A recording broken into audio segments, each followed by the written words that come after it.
Université d'Henri IV, un certain nombre de personnes ont dans l'idée de réaliser un grand édifice pour recueillir les soldats qui ont combattu pour les rois et pour le pays.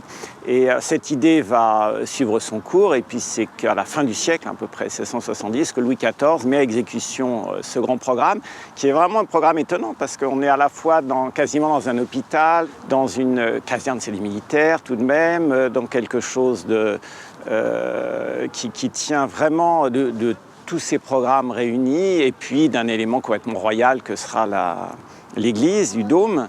Donc ce programme des Invalides est tout à fait extraordinaire. Il est construit très rapidement puisqu'il démarre en 70 et 6 ans après, on a les premiers pensionnaires qui rentrent.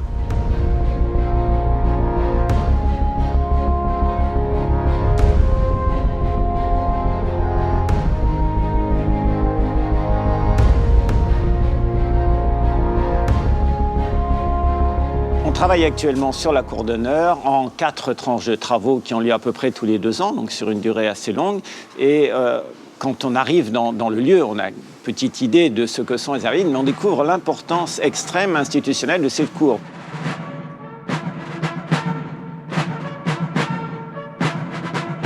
Nous avons ici aux Invalides 2 types de cérémonies qui sont liées au protocole. Le protocole d'État, c'est assurer la mise en œuvre du protocole d'accueil de toutes les plus hautes autorités civiles, politiques, militaires, parfois étrangères, invitées d'une manière officielle par le gouvernement ou le président de la République. Et le protocole militaire. Nous sommes ici dans un haut lieu du souvenir militaire, le Panthéon des gloires militaires, et nous mettons ici en œuvre toutes les grandes cérémonies qui visent à glorifier et à rendre honneur aux soldats et aux grands chefs. Et puis les moments tragiques de notre histoire. C'est ce qu'on appelle le plan hommage. C'est ici, aux Invalides, que les soldats morts au combat sont à la fois rendus à leur famille et puis honorés par les plus hautes autorités de l'État, parfois le président, toujours le ministre de la Défense.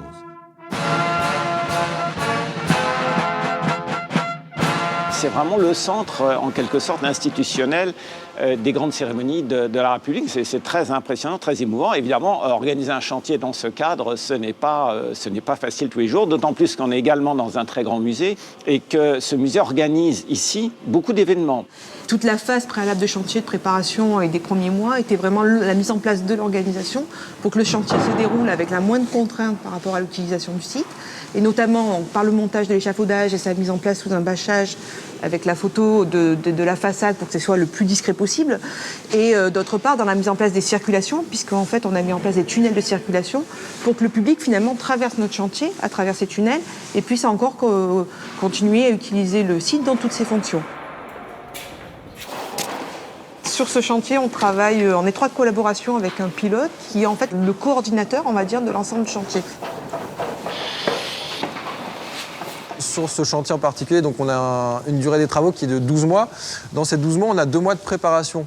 Donc dans cette période de préparation, on prend en compte l'ensemble des contraintes de chacun, on les met ensemble et on arrive à un calendrier général pour la période des 10 mois de travaux. Et effectivement, en fonction des événements, que ce soit des cérémonies ou des modifications d'ordre d'intervention, des problèmes liés à des entreprises, des problèmes de conception, enfin, en tout cas des aléas, on va réadapter ce calendrier lors des réunions et on va rephaser les interventions au fur et à mesure.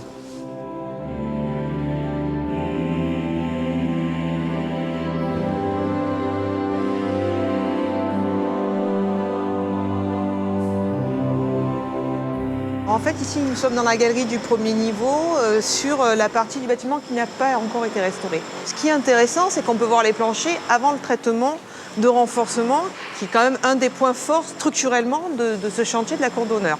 Quand on regarde ici les planchers, donc avant restauration et après restauration, on voit déjà qu'on a une première contrainte qui est celle de ne pas changer la hauteur de la galerie. Et donc, on doit constituer une nouvelle composition de structure de plancher en restant dans la même épaisseur de sandwich, je dirais, c'est-à-dire entre la sous-face, à cause de la continuité des plafonds et de tous les éléments qu'on retrouve dessous. Et la surface où on va devoir rester sur un même niveau de plancher par rapport à tous les seuils de porte, les emmarchements et les accès.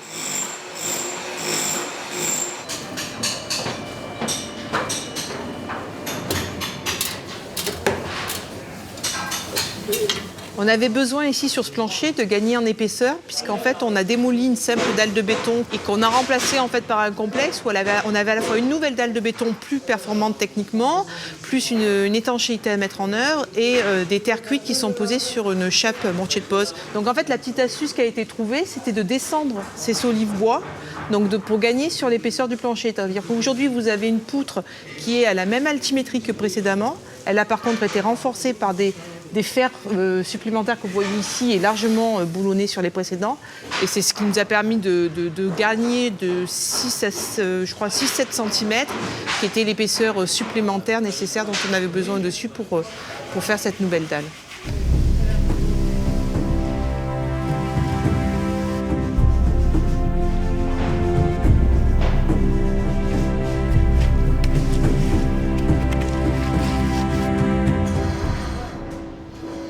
Après le renforcement absolument nécessaire des planchers pour recevoir du public, on réalise quelque chose d'assez complexe, c'est-à-dire une étanchéité, vous voyez, ces membranes qui permettent de recevoir l'eau qui arrive par les grandes baies et qui doit s'écouler parce que c'est très mauvais pour les structures de laisser l'eau stagner. Il y a eu d'ailleurs beaucoup de problèmes dans la maison à cause de cette eau qui arrivait. Et après, on pose une petite chape et on pose les terres cuites et on retrouve donc ce revêtement que je trouve absolument magnifique.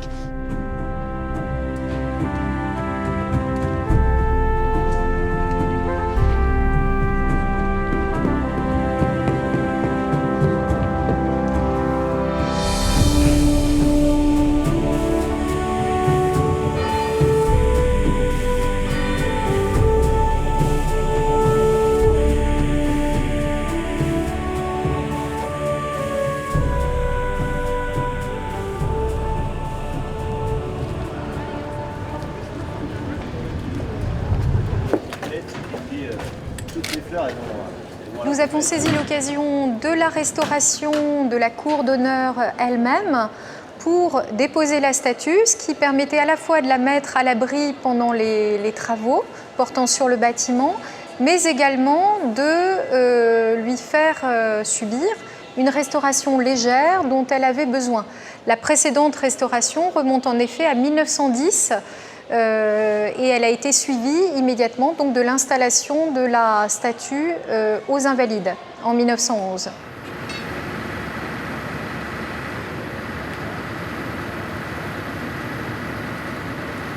L'amélioration de l'état de présentation a été rendue possible grâce à un micro-sablage à la poudre de noyaux d'abricot. La protection de la statue a été permise par son imprégnation avec une cire microcristalline qui forme un film transparent qui isole la statue de la pollution atmosphérique et qui permet également de la protéger contre la corrosion.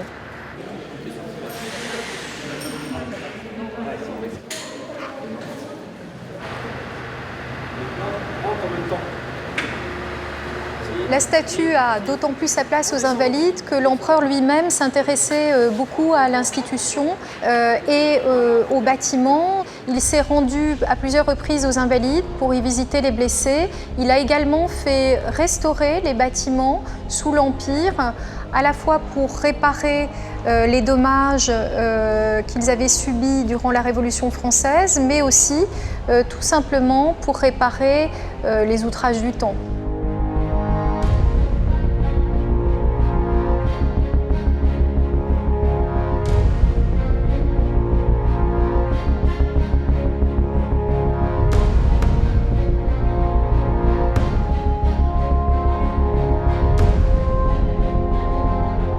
Je trouve qu'ici, on a une application parfaite de cette idée du rayonnement par l'histoire de France, puisque cet ensemble architectural, qui est une merveille de pertinence conçue par un roi, mis en œuvre par un empereur et adoubé par la République, et qui présente aujourd'hui les mêmes fonctions qu'en 1770. un hospice pour accueillir les vieux soldats, une église pour la fonction religieuse, bien évidemment, qui était très prégnante et qui l'est toujours ici aux Invalides, un haut lieu de l'histoire et un endroit où travaillent plusieurs milliers de personnes. On a donc cet extraordinaire ensemble architectural qui est visité par 3,5 millions de visiteurs, et ce seul succès montre bien la pertinence de ce concept du rayonnement par notre histoire.